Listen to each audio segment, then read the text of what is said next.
Então, essas condutas são as principais condutas que nós vamos utilizar no atendimento domiciliar. Mas a gente só vai fazer isso? Não. A gente pode lançar mão de outras condutas também, e nem sempre a gente só vai utilizar essas condutas no atendimento domiciliar. Essas condutas eu não repeti aqui, mas, por exemplo, a gente pode utilizar também no paciente hospitalizado. O paciente chegou para a gente hospitalizado, eu percebo que ele vai ser beneficiado com o DAA ou com DRR, eu consigo realizar essas condutas no meu paciente. Ah, mas meu paciente está na UTI. Se eu percebo que o meu paciente está na unidade de terapia intensiva, mas que ele está ali em ventilação espontânea, está com obstrução de via aérea superior importante, por que não utilizar? Eu posso utilizar também essas técnicas no meu paciente internado numa terapia intensiva. Então, assim, o que eu não vou conseguir, por exemplo, é utilizar um ventilador mecânico invasivo em casa, muitas vezes. Pode acontecer se for um paciente mais grave, com sequela neurológica, que já é ventilado em ventilação mecânica invasiva há muito tempo, em atendimento domiciliar, mas em geral não vai ser o padrão que vai chegar para a gente, né? Geralmente o que vai chegar para a gente de demanda domiciliar relacionada à bronquiolite são pacientes que vão estar em ventilação espontânea em casa, certo? Então, assim, essas condutas, elas podem sim ser extrapoladas tanto para a unidade hospitalar quanto para a unidade de terapia intensiva, tá, gente?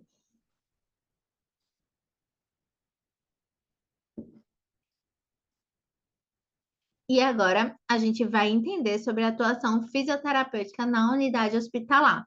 Nessa parte de unidade hospitalar, eu trouxe mais como se fosse urgência e emergência, certo? Ou internamento mesmo. E eu trouxe as principais condutas, tá? Lembrando que as que a gente falou também podem ser aplicadas nesse âmbito.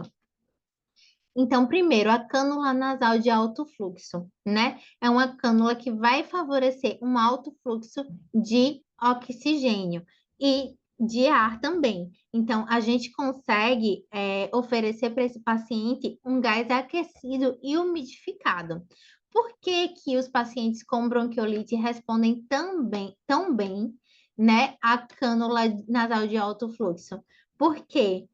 Qual é a característica principal, né? É uma secreção mais seca, espessa, que acaba obstruindo as vias aéreas. Se a gente mantém esse gás aquecido e umidificado, a gente consegue fluidificar mais essa secreção e, consequentemente, favorecer o deslocamento dessa secreção. Então, essa secreção ela não vai ficar retida, obstruindo a parede, né, dos bronquíolos. A gente consegue, né, favorecer uma melhor fluidez dessa secreção. E aí a gente consegue expectorar melhor também, tá?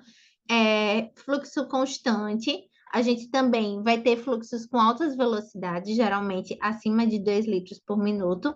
E é uma cânula pequena que geralmente a gente preconiza que ocupe pelo menos, no máximo, né? Na verdade, 50% dessa cavidade nasal. Então, a gente geralmente vai escolher uma cânula pequena. A gente não vai escolher como a gente escolhe no CPAP, aquela cânula que vai preencher toda a cavidade nasal. Não.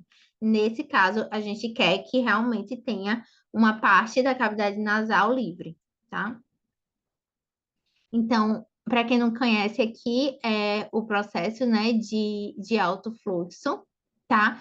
O principal é que nós tenhamos esse ar realmente aquecido e umidificado, para garantir que esse ar chegue no bebê com uma temperatura ideal, né, que a gente preconiza que seja ali entre mais ou menos 35, 36 de temperatura, tá? Para que a gente consiga manter essa secreção mais fluida, tá?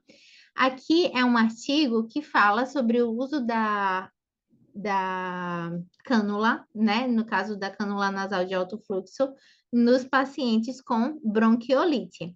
E esse estudo, ele traz que bebês com bronquiolite que receberam oxigenoterapia com cânula nasal de alto fluxo tiveram uma redução clinicamente modesta no tempo de internação hospitalar, em comparação com aqueles que receberam oxigenoterapia com cânula de baixo fluxo.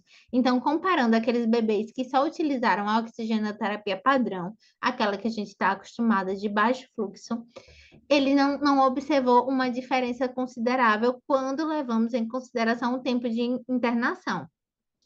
E que não parece haver tanta diferença entre a terapia de alto fluxo e a de baixo fluxo, tá? Mas o que é que chama a atenção? Ele fala isso com relação à incidência de eventos adversos. Não quer dizer que a terapia de alto fluxo não seja superior em outras condições. Por exemplo, quando levamos em consideração o nível de desconforto respiratório, a terapia de alto fluxo ela é superior, tá? Aqueles que receberam oxigenoterapia com cânula nasal de alto fluxo tiveram uma redução ligeiramente maior nas frequências respiratórias e cardíacas em comparação com aqueles que receberam oxigenoterapia com baixo fluxo. Ou seja, frequência respiratória e frequência cardíaca melhor. O risco de precisar de escalonamento do tratamento foi menor para aqueles que receberam a terapia de oxigenoterapia nasal de alto fluxo. Como assim, professora?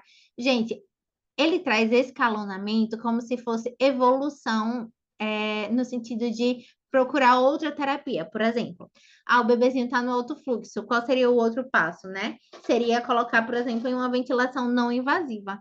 Então, menos bebês que utilizaram cânula nasal de alto fluxo precisaram ir para ventilação mecânica não invasiva. Então, a maioria dos bebês que utilizaram a cânula nasal de alto fluxo, depois eles evoluíram para a ventilação espontânea, por exemplo, não precisaram evoluir para uma terapia um pouco mais forte, vamos dizer assim, né? Que seria, no caso, o CPAP, com uma pressão, por exemplo, associada, tá? Uma pressão inspiratória ou uma pressão expiratória associada. Então, esse estudo de Peterson 2021, ele trouxe uma sugestão, né, de quanto utilizar na canula nasal de fluxo, na canula nasal de alto fluxo para cada faixa etária.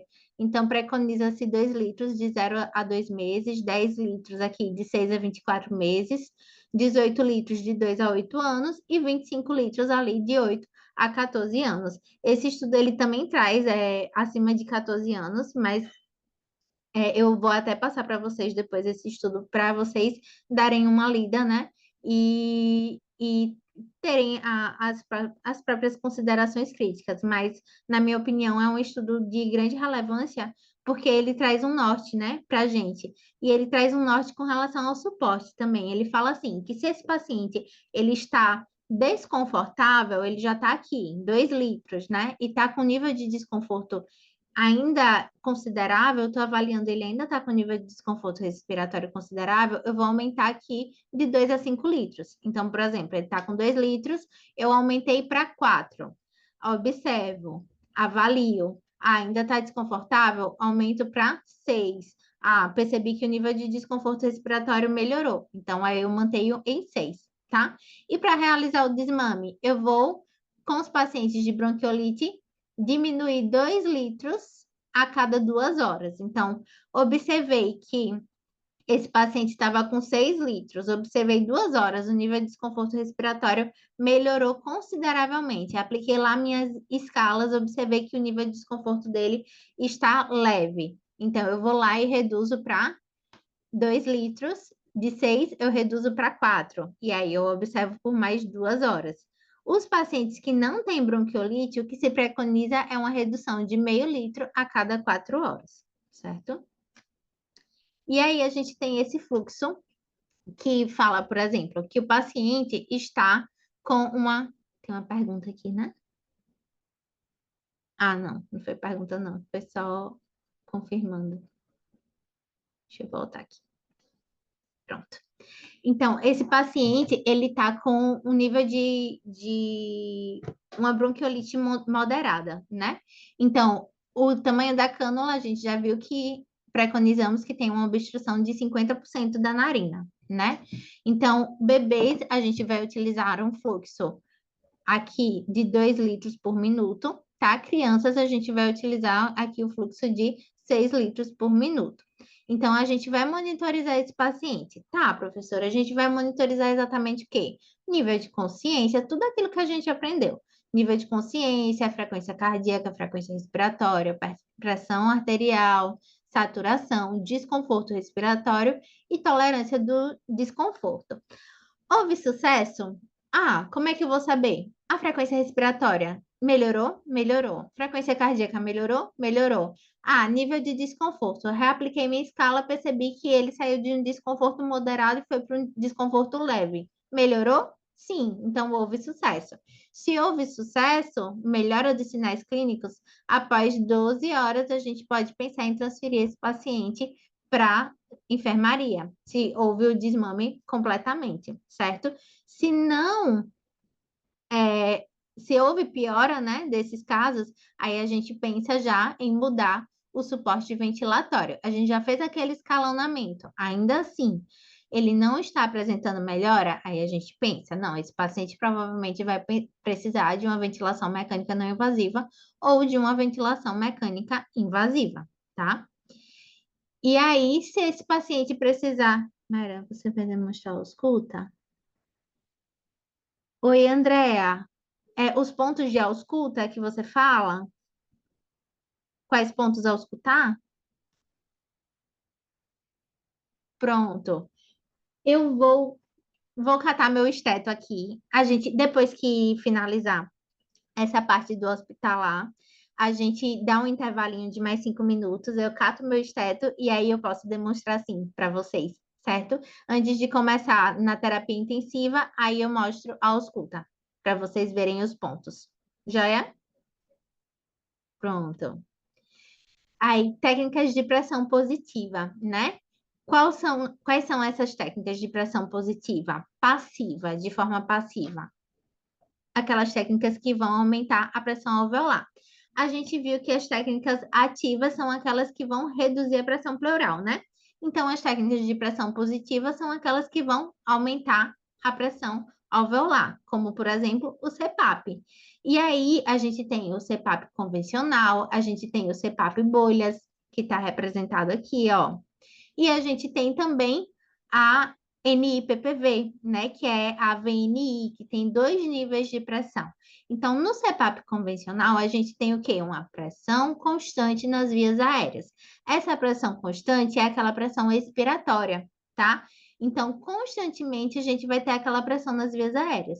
E a gente tem o bilevel, que vai ser o quê? Pressão positiva durante a inspiração, a pressão inspiratória, e temos também a pressão expiratória, tá? Então, quando a gente fala da atuação fisioterapêutica e VNI, atualmente a elegibilidade da ventilação não invasiva, bem como o uso da pressão positiva contínua ou da pressão BIPAP, né, de 2 níveis, estão indicadas principalmente nas condições de apneias, né, de episódios que os pacientes acabam acarretando em apneia. Então, quais são os benefícios, né, de uma ventilação mecânica não invasiva? Tem como benefício manter as vias aéreas mais abertas, melhorar o fluxo expiratório, diminuir a capacidade residual funcional, melhorar a complacência pulmonar, facilitar a mobilização de secreções, melhorar a troca gasosa e preservar também a síntese e a liberação de surfactante, certo? Então, tudo isso são vantagens importantes da ventilação mecânica não invasiva. Professora, e na bronquiolite? É melhor utilizar qual suporte ventilatório? O CPAP, o bilevel? Na bronquiolite, gente, é melhor que a gente utilize os 2 níveis de pressão, porque eu vou garantir que durante a inspiração esse pulmãozinho esteja aerado e também durante a expiração com uma pressão constante, tá? Então, geralmente a gente preconiza que essa pressão vá de 8 a 15 no máximo, tá? E que a PIP, que é a pressão expiratória positiva, ela esteja entre 5 e 10 centímetros de água. E, professora, com relação a FO2, gente, em todas as estratégias, a gente sempre vai pensar na menor FO2 necessária para a realização, ou, perdão, para a chegada de uma saturação-alvo entre 92% e 96%, certo? Então, a gente sempre vai preconizar que ele tenha a menor FO2 necessária para manter essa saturação-alvo aqui, certo? Então, os cuidados, né, que a gente tem que ter com relação à ventilação mecânica não invasiva. Falha da ventilação mecânica não invasiva está relacionada ao agravamento da insuficiência respiratória ou a não melhora por 1 ou 2 horas. Então, esse bebê ele foi para o CPAP, a gente está observando durante 1 hora, 2 horas, já estão com parâmetros mais altos e ele não melhorou o padrão respiratório. Então, assim, existem casos que não adianta a gente ficar é, prorrogando, né, a intubação dessa criança. A gente precisa realmente que esse bebê, em alguns momentos, seja intubado. E às vezes a gente pensa assim, ah, mas ele foi intubado. Mas, gente, uma coisa que uma experiência de vida me mostrou, assim, ao longo dessa experiência, né, na área de neonatologia, não só neonatologia, mas na área de terapia intensiva em si, é que intubação, quando bem indicada, ela salva vidas. Então, assim, é importante que a gente indique no momento certo. Se a gente viu lá que o paciente já está 1 ou 2 horas, não melhorou nada, pelo contrário, está piorando o padrão, ele precisa ser intubado, né? Ele está precisando de uma ventilação realmente invasiva. Então, alguns autores eles consideram falha a necessidade de FO2 acima de 60%, com uma PIP maior do que 8 centímetros de água, certo? Então, já são parâmetros altos que são sinais de alerta com relação à necessidade desse bebê de uma terapia realmente invasiva. Com relação à intolerância à interface, também muitas vezes pode estar relacionada à falha da ventilação, instabilidade hemodinâmica ou piora do BSA. No primeiro momento, eu fui lá, avaliei o meu bebê, ele estava com BSA de 4, optei por colocar na VNI, avalio ele 1 hora depois, ele está com BSA de 6, avalio mais 1 hora, ele está com BSA de 8. Eu não vou deixar mais esse bebê numa ventilação não invasiva se eu estou vendo que ele está piorando o quadro. Realmente, nesse caso, a indicação desse bebê seria uma intubação, por exemplo. Claro que não é só esse fator, né, gente? A gente vai analisar vários fatores associados, mas se a gente já analisou esse paciente, já avaliou, já tratou, já fez manobras, já colocou ele na ventilação não invasiva, já reajustou parâmetros, já analisou raio-x, fez tudo, ele não está melhorando, ele realmente vai precisar de uma ventilação mecânica não invasiva. Um outro sinal, ou perdão, invasiva. Um outro sinal é a piora ou não melhora dos dados gasométricos, né? Então, acidoses importantes entre 7,15 e 7,25, PCaO2 também mais alto, entre 60 e 70, são sinais que vão demonstrar para a gente que esse bebezinho ele vai falhar na ventilação não invasiva e vai precisar ser entubado.